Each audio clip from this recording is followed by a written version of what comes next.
Presta atención, la humilde moneda que hoy nos ocupa, el quarter de 1979, es mucho más que un pedazo de metal.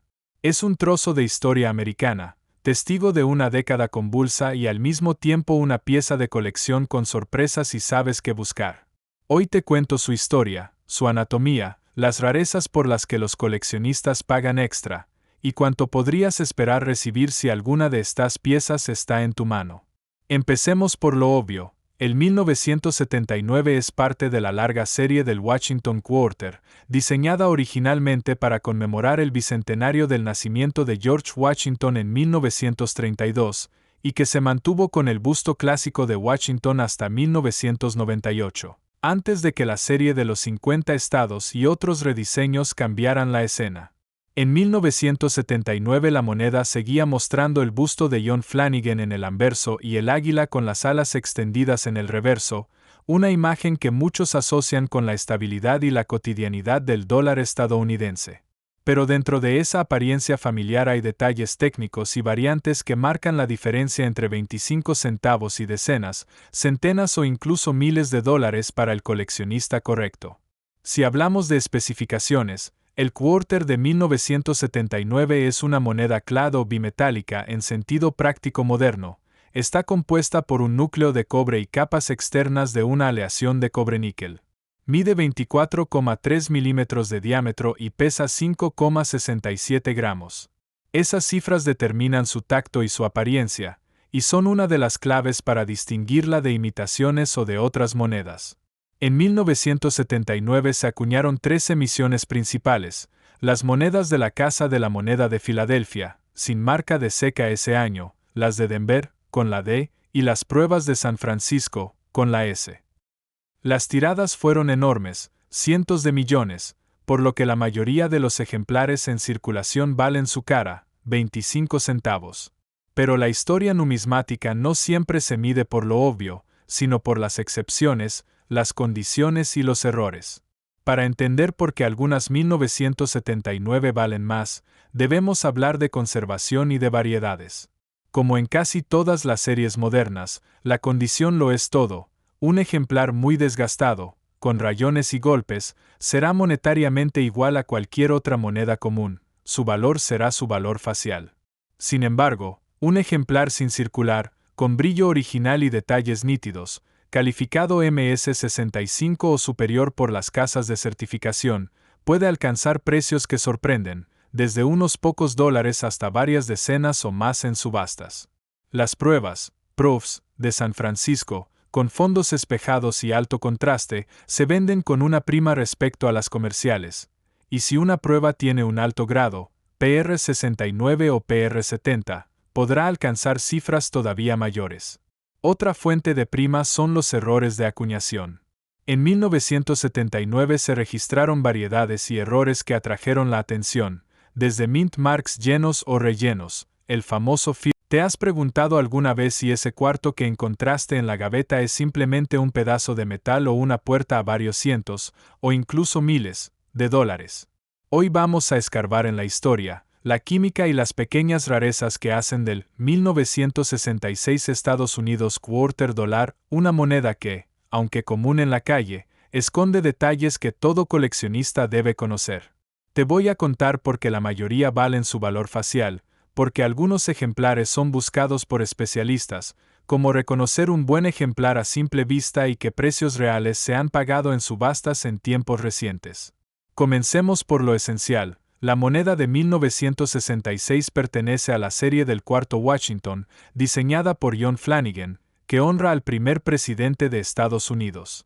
Después de la transición que comenzó en 1965, las monedas dejaron de contener plata y pasaron a una estructura clad, capas exteriores de aleación cobre-níquel sobre un núcleo de cobre, con un peso oficial de 5,67 gramos y un diámetro de 24,3 milímetros. Esas especificaciones no son un detalle menor. Determinan el tacto, el sonido y cómo se comporta la moneda ante pruebas sencillas con una balanza o un calibrador, herramientas que cualquier buscador de tesoros puede usar en casa.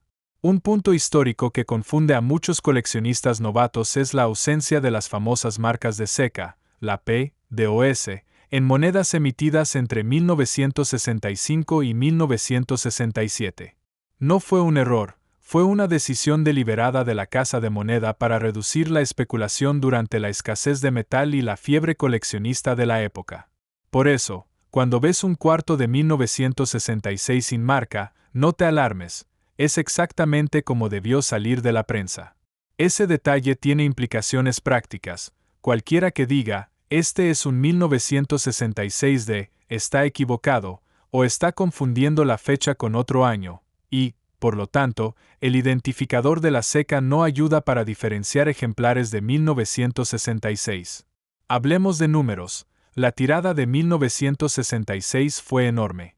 Se acuñaron más de 821 millones de cuartos de 1966, lo que explica por qué la mayoría de las piezas que encuentras en circulación valen, en la práctica, su valor nominal si están muy gastadas.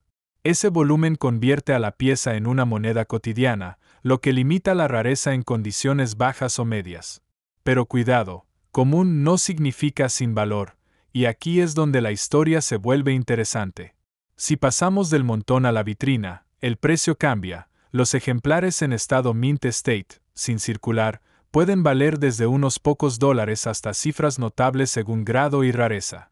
Para darte una idea realista basada en ventas y guías de mercado, un MS-65 típico puede cotizar en el rango de decenas de dólares, mientras que ejemplares excepcionales en MS-67 o superiores son mucho más escasos y han alcanzado precios que suben rápidamente según la demanda y la calidad de la superficie.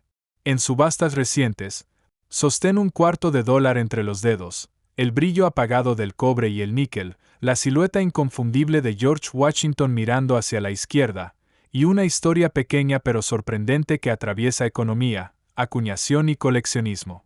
Hoy vamos a abrir esa historia y a descubrir por qué, aunque la mayoría de los ejemplares de 1980 parecen simplemente monedas de bolsillo, dentro de ese año hay pequeños giros, mint marks, acuñaciones de prueba, y errores, que pueden transformar un cuarto corriente en una pieza que coleccionistas pagarían con emoción.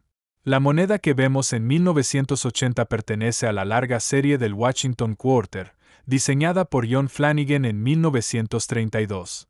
En su anverso aparece el busto de Washington, en el reverso, el águila con las alas desplegadas.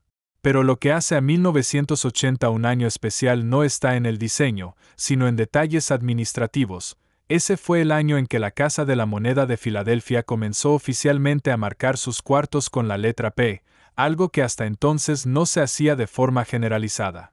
Además, 1980 produjo tres variedades de interés para el coleccionista moderno: la pieza de Filadelfia, 1980p, la de Denver, 1980d, y la versión de prueba de San Francisco, 1980s.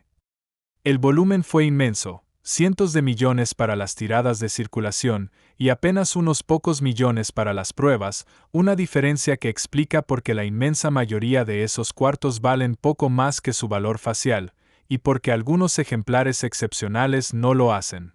Antes de meternos en precios, tomémonos un momento para entender de qué están hechas estas monedas. Desde 1965, los cuartos corrientes dejaron de ser de plata y pasaron a una estructura clad. Un núcleo de cobre recubierto por capas de cuproníquel, aleación de 75% cobre y 25% níquel. Esa combinación da a la moneda su peso, color y resistencia a la corrosión, y también significa que su valor intrínseco por metal está muy por debajo de los 25 centavos que representa. Es por eso que, salvo raras excepciones, encontrar un cuarto de 1980 en tu bolsillo no te hará rico instantáneamente. Su riqueza real está en la historia y en el estado de conservación. Hablemos de números. La Casa de la Moneda produjo en 1980 aproximadamente 635.832.000 cuartos en Filadelfia, 518.327.487 en Denver y 3.554.806 en San Francisco como ejemplares de prueba. Esos volúmenes masivos explican por qué la gran mayoría de cuartos 1980 son abundantes y, en condiciones circuladas, valen lo mismo que cualquier otro cuarto moderno. Sin embargo, dentro de esa marea hay islas, Monedas en estado mint state, sin circular, con brillo original y mínima pátina, y ejemplares con errores de acuñación o variedades raras, pueden alcanzar precios mucho mayores. Si sostienes una moneda con brillo original y sin marcas, podrías tener ante ti un ejemplar que un grader profesional valoraría de forma significativa. Entonces, ¿cuánto vale un cuarto de 1980 hoy en el mercado? La respuesta práctica es: la mayoría valen su valor facial cuando están gastados, entre 25 centavos y poco más en